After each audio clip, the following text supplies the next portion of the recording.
그러므로 누구든지 나의 이 말을 듣고 행하는 자는 그 집을 반석 위에 지은 지혜로운 사람 같으니라. 아멘. 오늘 이 말씀 밑에 가면요, 대조해가지고 또 26절에 이렇게 얘기합니다. 나의 이 말을 듣고 이번엔 행하지 아니하는 자는 그 집을요 모래 위에 지은 어리석은 사람 같으니라. 똑같이 하나님의 말씀은 듣습니다. 그런데 들은 후에 행하는 자와 행하지 않는 자, 그 결과가 분명히 다릅니다.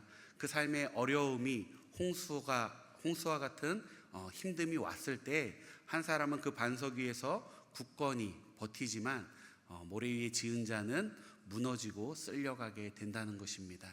우리 모두 그 말을 듣고, 하나님의 말씀을 듣고 행하여 그 어떠한 고난과 어려움에도 굳건히 그 예수의 이름 위에 굳건히 서 있는 우리 모든 주의 백성 되기를 주의 이름으로 축복합니다. 신앙에는 행하는 것이 참 중요하다라고 이야기하고 있습니다. 우리 청년부들도 그 말씀에 순종해서 행하기 위하여 조금씩 여러 가지를 하고 있는데요. 5년 전부터 우리 청년부에서 목적 헌금이라는 걸 드리기 시작했습니다. 임원단 안에서 어떠한 목적을 가지고 우리가 물질을 모아서 섬겨보자 광고를 하고요, 이렇게 마음을 모아서 섬기는 일들을 했습니다. 처음에는 우리 안에 군대에 있는 친구들, 또 우리 안에 혼자 살고 있는 우리 청년들, 그리고 우리 성도님들 중에 좀 도움이 필요하시는 분들, 그리고 어려운 선교사님들, 여러 가지 목적을 가지고 마음을 모아서 했는데요. 올해 특별히 평거동에 있는 기독 육아원을 섬기기 시작했습니다. 전반기 때는요, 우리 아이들을 외식하는 프로그램이 있어서 초등학교와 중학생 애들 26명을 애슐리에 데리고 가가지고 이렇게 저녁을 사줬었고요. 어제는 저희 교회로 그 애들을 다 초청해가지고 우리 청년들이 고기를 열심히 구워가지고 저녁을 같이 먹고 이렇게 교제하는 시간을 갖게 되었습니다. 우리 청년들이 이렇게 말씀대로 한번 순종해서 행해 보려고 하는 이 모습을 하나님이 기뻐 보실 줄 믿습니다. 우리 성도님들도 우리 청년들 많이 격려해 주시고 또 좋은 그런 기회가 있을 때 함께 섬겨주시면 감사하겠습니다. 간혹 논리적으로 하나님을 이해하려는 노력이 있습니다. 믿음과 구원에 대해서 어떠한 놀라운 이적 같은 일에 대해서 논리적으로 합리적으로 이해가 돼야지 나는 믿겠다라고 이야기를 합니다. 그런데 어떤 믿음의 영역은 사실 논리적으로 아무리 설명을 해도 경험하지 않으면 이해되지 않고 믿어지지 않습니다. 정확한 문장은 기억나지 않는데 어떠한 분이 이렇게 주장을 하는 걸 들었습니다. 선하신 하나님, 사랑의 하나님이라고 이야기하는데 만약에 내가 죽어서 하늘나라 하나님 앞에 갔는데 하나님이 나를 만약에 지옥에 보낸다면 사랑의 하나님이 아니다. 왜냐하면 나를 죄짓도록, 나를 다시 하나님 믿도록 이렇게 해주지 않았기 때문에 그건 사랑의 하나님이 아니다. 사랑의 하나님이 되려면 나를 한 번 더 용서해 주시고 다시 땅에 보내서 기회를 주시던가 이렇게 해야지 사랑이 하나님이다라고 주장을 합니다. 또 그렇게 나를 예수님 믿도록 도와주지 않았기 때문에 선한 하나님도 될 수 없다라고 이야기를 합니다. 정말 하나님이 성경에 있는 것처럼 사랑의 하나님이고 선하신 하나님이라면 나를 용서해 주시던가 그래야지, 그렇지 않으면 하나님은 가짜다라고 이렇게 얘기를 합니다. 이런 분들은 또 이렇게 얘기해요. 선악과 먹을 것을 알고도 만들어주고 먹어서 벌 주는 하나님은 치사한 하나님이다. 이렇게 얘기를 하는 거죠. 여러분들은 어떻게 생각하시나요? 어설픈 지식이 위험하다라는 말이 있습니다. 어설프게 알면요, 잘못된 판단을 하게 되고 그 잘못된 판단은 치명적인 결과를 만들게 될 수 있다라는 것입니다. 아예 모른다면 실수를 안 할 텐데 어설프게 아니까 도전했다가 망하게 되는 것입니다. 이 위에 주장을 하는 사람들은 하나님을 어설프게 알고 있는 것입니다. 장담하는데 성경을 안 읽어봤을 것입니다. 그냥 교회에서 사랑의 하나님, 선하신 하나님 하니까 그것만 가지고 이렇게 하나님을 이해하고 설명하고 있는 것입니다. 하나님을 경험해 보지 않으면 이렇게 말할 수 있습니다. 아는 척 하면은 하나님을 경험해 보지 않고 선하신 하나님뿐만 아니라 성경에는 심판하는 하나님, 죽이시는 하나님이 있습니다. 그 하나님을 모르면은, 그 이유를 모르면은 이렇게 하나님을 착각할 수 있습니다. 자기 수준 안에서 하나님을 이해하게 된다는 것입니다. 하나님을 오해하고 하나님을 착각하여서 스스로 어리석은 결론에 이르게 된다는 것입니다. 우리는 분명히 하나님을 아는 것하고 하나님에 관해 아는 것, 이 차이를 구별할 수 있어야 됩니다. 하나님에 관해 아는 것, 성경의 어떤 지식이나 신학적인 이론, 이런 것들을 습득하여 아는 것. 예를 들면은 여의도 순복음교회 압니다. 저는, 여러분들도 아시죠? 저는 여의도 순복음교회 가봤습니다. 하지만 제가 이 아는 것은 여의도 순복음교회를 아는 게 아니죠. 거기 성도님들이 정말 그 교회에서 예배를 드리고 그 교회를 섬기고 그 교회에서 신앙생활을 하는 분들이 여의도 순복음교회를 아시는 거지, 제가 목사라도, 아무리 목사라도 저는 여의도 순복음교회에 관해서 그냥 조금 알고 있는 거지, 여의도 순복음교회가 어떤 교회인지 자신 있게 말할 수 없다는 것입니다. 로이드 존스 목사님이라는 분이 죽은 전통주의라는 단어를 쓰셔가지고 지식적 알을 하나님을 정말 제대로 알고 있는 것이라고 착각하는 것에 대해서 경고를 합니다. 전통주의는 괜찮습니다. 좋습니다. 바른 가르침, 바른 신앙을 뜻합니다. 그런데 죽은 전통주의는요, 신앙의 내용은 옳지만 그것이 삶과 신앙의 실제에 이어지지 않는 것, 그냥 동의에만 머무른 상태를 이야기하는 것, 이것은 단순히 지적 동의는 구원에 이를 수 없는 믿음과 같습니다. 머리로는 아는데 그 삶으로 보여지지 않고 나타나지 않는 거짓 믿음이라는 것입니다. 하나님을 정말 알아야 됩니다. 하나님에 관해 그냥 주워 듣고 대충 아는 것 말고 하나님과의 개인적이고 인격적인 그 만남과 친밀한 경험, 체험적인 그 하나님을 경험하며 알아가야 한다는 것입니다. 이 문자 속에 있는 하나님이 아니라 삶 가운데 함께 하시는, 내 안에 정말 살아계셔서 날마다 나와 함께 하시는 그 하나님을 우리는 알아야 합니다. 그래서 성경에 인도하시는 하나님, 이게 그냥 문자 속에 있는 인도하시는 하나님이 아니라 정말 나의 길을 인도하시고 열어가시고 막힌 그 문들을 여시고 정말 내가 생각지도 못한 곳으로 나를 이끄시는 그 목자와 같은 인도하시는 하나님을 경험할 수 있어야 된다는 것입니다. 그 말씀이 정말 나의 삶 가운데 경험되어 내 것이 되어지는, 그렇게 하나님을 알아가는 알미, 저와 성도님들 가운데 있기를 주의 이름으로 축복합니다. 성경에 보면요, 하나님에 관해 아는, 정말 잘 아는 사람이 나옵니다. 그런데 예수님께 엄청 혼납니다. 누굴까요?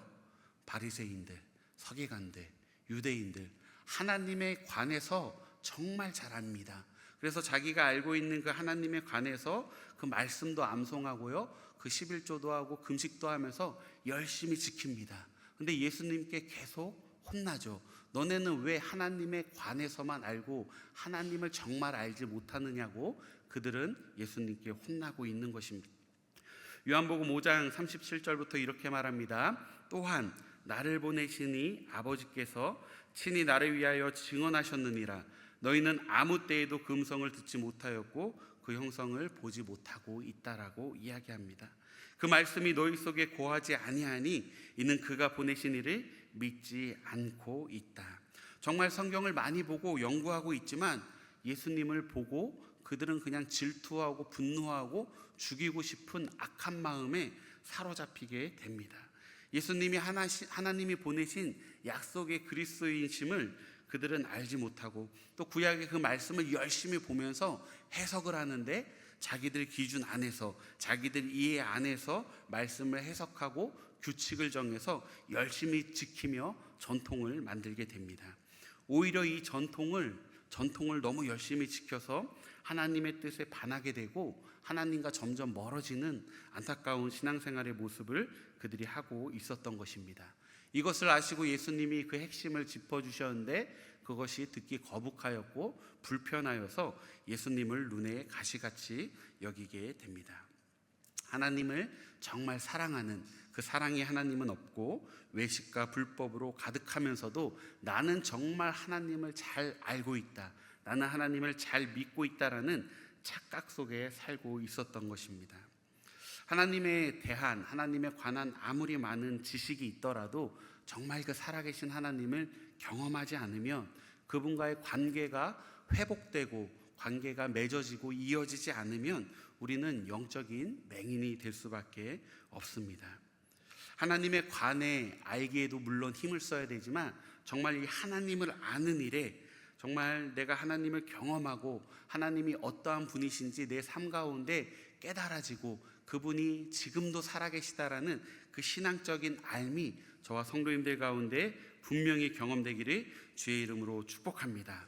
신앙의 모양이 중요한 게 아니라 그 속에 예수 그리스도의 생명이 있느냐 없느냐 이것이 중요하다는 것입니다. 오늘날 우리 현대를 사는 그리스도인들 가운데에서도 바리새인들과 같이 하나님에 관해 아는 것 그리고 그 안에 어떤 전통적인 것에 조금 생각이 갇혀 있는 경우가 있습니다. 나는 그래도 술, 담배를 하지 않고 도덕적으로 조금 더 정직하게 살고 있고 나는 그래도 주일날 예배를 드리고 있으니 하나님 잘 믿고 있다라는 착각 속에 빠질 수 있다라는 것입니다. 성경 우리에게 너희는 세상의 소금이고 빛이다라고 이야기합니다. 소금은 소금끼리 있을 때 그 가치를 인정받는 것이 아니라 흩어져서 녹아져서 썩지 않게 하고 맛을 낼 때 그 가치를 인정받지 그렇지 못하면 밟히게 되는 것입니다. 빛은 어둠 속에 있을 때 그 빛이 가치가 있지 어둠 속에서 그 빛을 나타내지 못하면 빛이라 부를 수도 없는 것입니다. 오늘 요한복음 17장 3절에 영생에 대해서 분명하게 얘기합니다. 영생은 바로 예수 그리스도, 참 하나님과 그가 보내신 그 예수 그리스도를 아는 게 바로 영생이다라고 이야기합니다. 예수님이 십자가에 지시기 전 그 마지막 기도 가운데에 그 장차 그리스도를 믿을 모든 사람들을 위하여 무엇인지 분명히 밝혀주십니다. 참 하나님과 예수 그리스도를 아는 것, 이게 영생이다. 한 번의 알미 아니라 그냥 딱 한 번의 깨달음이 아니라 계속해서 이 삶은 이어져 가야 하는, 알아가야 하는 것임을 이야기합니다.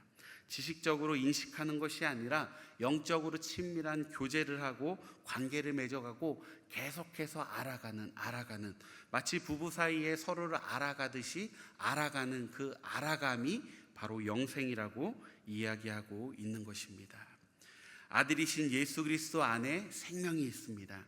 아들이 있는 자에게는 이 생명으로 인해 영생이 있게 되는 것입니다. 반대로 아들이 없으면 영생이 없는 것입니다. 우리는 가끔 영생하면 죽은 후에 시작되는 것 이렇게 착각을 하는데 예수 그리스도를 아는 그 순간부터 영생은 이미 시작되어지는 것입니다. 예수 그리스도를 믿는 그 순간부터, 관계가 회복된 그 순간부터 우리는 영생을 살아가는 자들이 된다는 것입니다. 유일하신 참 하나님과 그분이 보내신 그 예수 그리스도, 그 생명을 통하여 그의 죽으심과 부활하심을 통해 우리는 영생을 살아가게 됩니다. 우리는 사망에서 생명으로, 심판에서 구원으로, 지옥에서 천국으로 분명히 옮겨진 영생을 사는 사람이 되어졌습니다. 영생을 사는 사람들은 그러기에 삶이 달라질 수밖에 없습니다. 영생을 살아가기 시작하는 사람들은 예수 그리스도를 알고 그 삶을 살아가기 시작하는 사람들은 삶이 다릅니다. 바울을 볼 때 히브리인 중에 히브리인이고 바리새인이고 가말리엘 문화에서 정말 열심히 공부했던 엘리트 학벌이었습니다. 하지만 그가 머리로만 알고 있던 하나님의 관에 알던 것이, 예수의 관에 알던 것이 다메섹 그 길이에서 정말 만나게 되자 그 모든 그동안에 알던 지식들이 해로 여겨지고 배설물로 여겨지고 오직 예수 그리스도가 가장 고상하다, 가장 귀하다, 이게 정말 진리다라고 깨닫게 되어서 정말 자신이 정말 괴물 중에 괴물이고 나는 정말 그 복음을 알기 전 나의 모든 것들은 정말 헛된 것이다라고 고백하며 그 예수를 위해 고난받고 고통받고 수고하고 생명까지 아끼지 않는 삶을 살아가게 됩니다. 영생을 사는 사람은 바로 이 예수의 이름을 붙잡고 살아가게 되는 줄 믿습니다.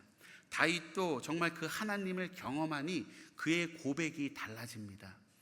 제가 드라마에 있는 멋진 대사 고백을 따라한다고 해서 그게 누군가의 마음을 움직일 수 없을 것입니다. 어떠한 정말 경험 가운데, 관계 가운데 그 진실함으로 내뱉는 말이 더 힘이 있고 영향력이 있는 것입니다. 오늘 다윗의 시편을 보면요, 그냥 주워 들은 말을 이 표현 좋은데 하고 표현하는 것이 아니라 정말 그 하나님을 경험했어요. 그 하나님을 경험하고 나니 그냥 자연스럽게 고백되어지는 그 고백들이 시편에 쓰여져 있습니다. 그 중에서도 4편 7절에 보면은 주께서 내 마음에 두신 기쁨이라는 표현이 있습니다. 그 시편의 말씀을 보면은 곡식과 새 포도주가 풍성할 때보다 지금 주께서 내 마음에 두신 기쁨이 더 좋다라고, 하나님과의 관계에서 오는 영적인 만족감이 이 세상에서 주는 어떠한 기쁨보다 크다라고 고백하고 있는 것입니다. 다윗의 시편을 보면요, 정말 경험 가운데 하나님을 만난 그 사랑의 감정을 고백하는 게 느껴집니다. 그는 인생의 희노애락 모든 순간에 하나님을 찾아 기도했고, 그 모든 감정의 순간에 자신을 찾아와 만나주셔서 위로해 주시고 축복해 주시고 회복시키시는 그 하나님을 경험하고 그 경험을 시와 노래로 찬양하고 있습니다. 그래서 시편의 표제에 보면 다윗의 시 해놓고, 다윗이 아들 압살롬을 피할 때 지은 시, 사울을 피하여 굴에 있을 때 지은 시, 이런 배경들을 써 놓았습니다. 이런 배경 가운데 그 시를 읽어보면요, 다윗의 그 마음이 진짜구나, 진짜 그 중심으로 진실한 고백이 드려지고 있구나를 느낄 수 있는 것입니다. 사모함으로 정말 그 이름을 부르짖을 때 그냥 흉내내는 고백이 아니라 정말 내 안에서부터 그분이 경험되어져서 나오는 믿음의 고백이 저와 성도님들 가운데 있기를 축복합니다. 하나님은 지금도 살아계셔서 그분을 찾는 모든 자들에게 역사하십니다. 만나주십니다. 그래서 부르짖으라고, 기도하라고, 나를 찾으라고 약속해 주시고 계속해서 말씀하고 계신 것입니다. 그분의 그 존재를 우리는 모든 오감을 통하여서 선명하게, 부인할 수 없게 경험할 수 있게 됩니다. 이게 어떤 단순한 한 번의 우연의 경험이 아니라 이 경험은 계속되어집니다. 반복되어지고요, 이분을 경험하는 삶은 시간이 흐를수록 오히려 풍성해짐을 경험할 수 있게 될 것입니다. 하나님과 예수 그리스도를 알아 그 영생의 삶을 살아가는, 그분을 알아 그 교제 가운데 경험하는 자들은 이 삶이 더욱더 풍성하여지는 것입니다. 우리 안에 그 생명이 있기에 이것이 가능하고, 또 하나님이 그것을 약속하셨고 그 영생을 살아가는 자들에게 축복으로 주셨기에 그렇게 살아갈 수 있게 되는 것입니다. 그 무엇보다 하나님을 더 사랑하여 하나님을 경험하는 저와 성도님들 되기를 주의 이름으로 축복합니다. 하나님을 더 사랑하면요, 우리는 사랑하는 자들을 위해 그 말씀을 듣게 되고 그 들은 말씀에 순종하는 행함이 있게 되고, 행하며 나아갈 때 그 놀라운 은혜를 경험할 수 있게 됩니다. 우리 안에 참 많은 것들에게 마음을 빼앗기게 되는 시대에 살아갑니다.